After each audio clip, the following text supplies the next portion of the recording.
陽光中我聽見笑聲響遍球場內，排球比賽此刻上演了，有個小子飛身救波，像當天的我，令我想起昔日舊片段。沉迷打波想發泄，不滿老師嚴厲責罵，排球使我拋開一切苦惱，更有波友一起暢飲幾支冰凍汽水，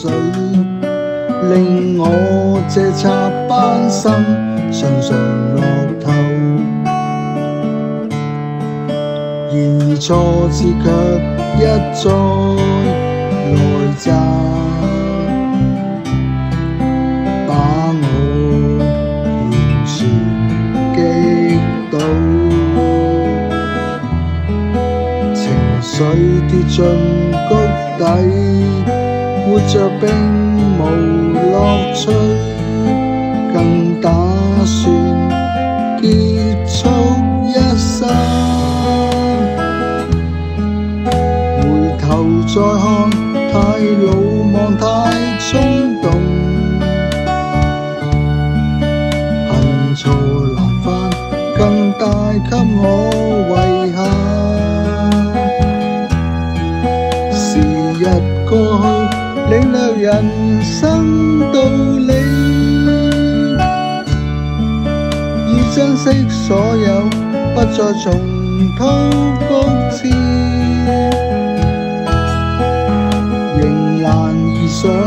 我要更加堅強，遇上難關，也要無畏無懼，重拾鬥志，令我豁然開朗，感恩身邊有愛，在困境中勉勵我。人生只得一次，活在後悔不